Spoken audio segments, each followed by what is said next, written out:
Assalamualaikum warahmatullahi wabarakatuh. Saya Amanda Azalia dengan NIM 2101558. Kali ini kita akan belajar mengenai manajemen sekolah.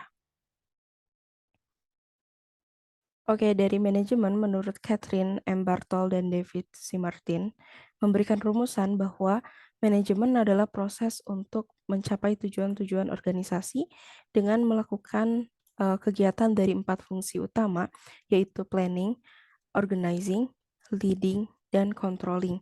Dengan demikian, manajemen adalah sebuah kegiatan yang berkesinambungan. Selanjutnya, manajemen sekolah menurut Jaman Satori itu merupakan keseluruhan proses kerjasama dengan memanfaatkan semua sumber personil dan material yang tersedia dan sesuai untuk mencapai tujuan pendidikan yang telah ditetapkan secara efektif dan efisien. Selanjutnya, masuk ke tujuan manajemen sekolah. Ada secara umum dan secara khusus.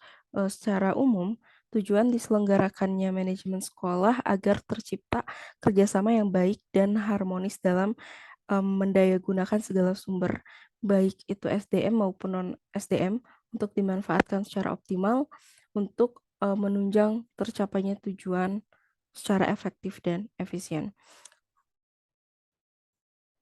Tujuan manajemen secara khusus yaitu meningkatkan mutu pendidikan melalui kemandirian dan inisiatif sekolah dalam mengelola dan memberdayakan sumber daya yang tersedia. Selanjutnya, meningkatkan kepedulian warga sekolah juga masyarakat dalam menyelenggarakan pendidikan melalui pengambilan keputusan bersama. Yang selanjutnya, meningkatkan tanggung jawab sekolah kepada orang tua, kepada masyarakat, dan pada pemerintah tentang mutu sekolahnya. Yang selanjutnya adalah meningkatkan kompetensi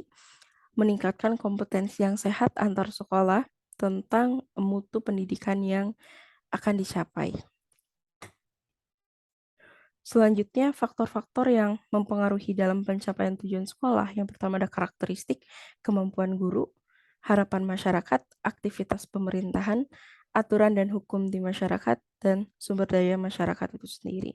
Kemudian prinsip-prinsip manajemen sekolah dalam pengelolaan sekolah agar dapat mencapai tujuan dengan baik, maka kita perlu mendasarkan pada prinsip-prinsip manajemen sebagai berikut. Yang pertama ada efisiensi, yakni dengan penggunaan modal yang sedikit dapat menghasilkan hasil yang optimal.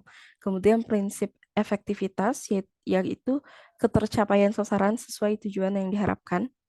Prinsip pengelolaan, yakni seorang manajer harus melakukan pengelolaan sumber-sumber daya yang ada.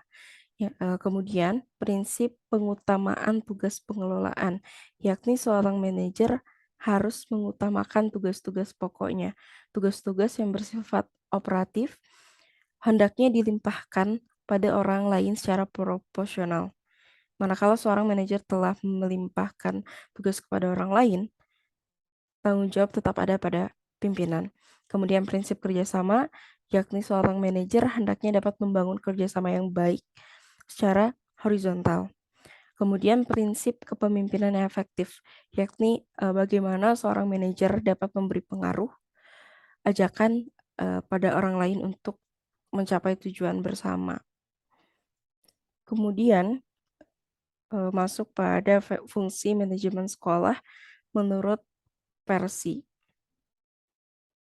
Yang pertama, ada planning, atau kita merencanakan cara dan langkah-langkah untuk mewujudkan tujuan program sekolah. Kemudian, kita juga mengalokasikan baik sumber daya maupun kegiatan mengajar, sehingga masing-masing itu tahu tugas dan tanggung jawabnya.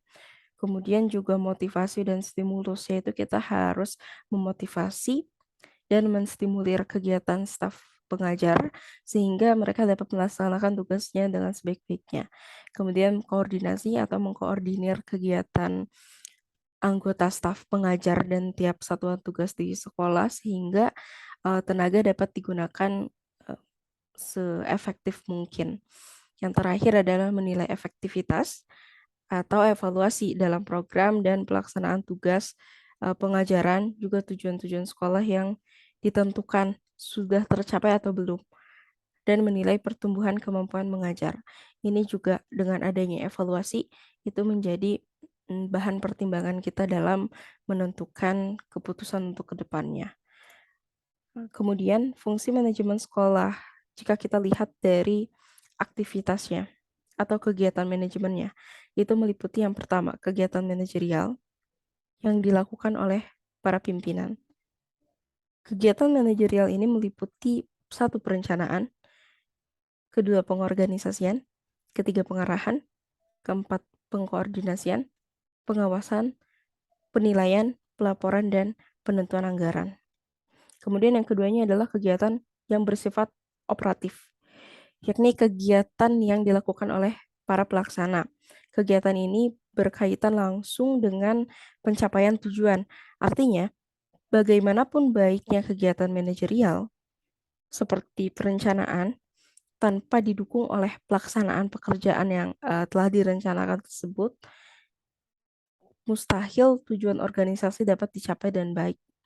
Nah, fungsi operatif atau kegiatan operatif ini meliputi pekerjaan-pekerjaan yang pertama ketatausahaan, yang kedua perbekalan, yang ketiga kepegawaian, keempat keuangan, dan kelimanya humas. Selanjutnya, manajemen sekolah yang efektif dan efisien menuntut dilaksanakan beberapa fungsi manajemen tersebut secara terpadu dan terintegrasi dalam pengelolaan bidang-bidang manajemen pendidikan. Supaya tujuannya pada intinya kan kalau kita berbicara manajemen adalah kita bisa mencapai tujuan itu secara efektif dan efisien dengan memanfaatkan secara optimal sumber daya yang kita miliki. Kemudian selanjutnya, ruang lingkup manajemen secara substansial. Yang dimaksud dengan ruang lingkup ini adalah luasnya bidang manajemen sekolah yang meliputi beberapa bidang, di antara lain bidang kurikulum atau pengajaran, selanjutnya bidang kesiswaan, bidang personalia yang mencakup tenaga edukatif dan juga tenaga administrasi. Kemudian juga bidang sarana yang mencakup segala hal yang menunjang secara langsung pada pencapaian tujuan. Kemudian bidang prasarana mencakup segala hal yang menunjang secara tidak langsung pada pencapaian tujuan. Yang keenam, itu bidang hubungan dengan masyarakat. Berkaitan langsung dengan bagaimana sekolah dapat menjalin hubungan dengan masyarakat sekitar. Semua bidang manajemen sekolah ini harus dikelola dengan memperhatikan aktivitas-aktivitas manajerial dan didukung oleh aktivitas pelaksana. Dengan demikian, akan terjadi kerjasama atau sinergi dalam pencapaian tujuan sekolah.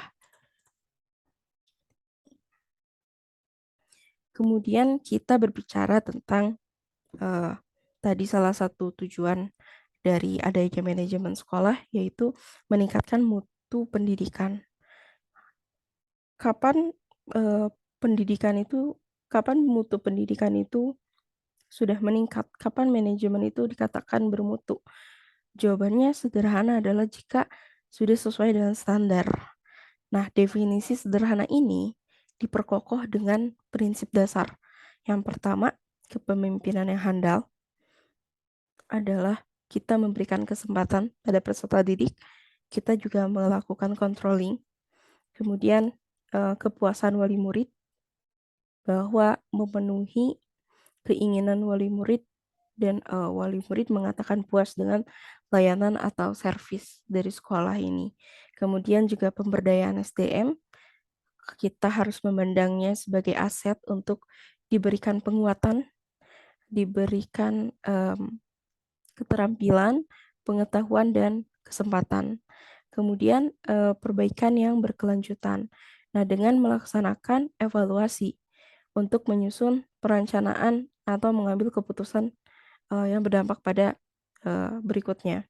Kemudian juga pengukuran kinerja untuk menyusun target untuk kita pengukuran kinerja itu berarti kita harus membuat target, kita bisa menyusun target yang jelas dan terukur.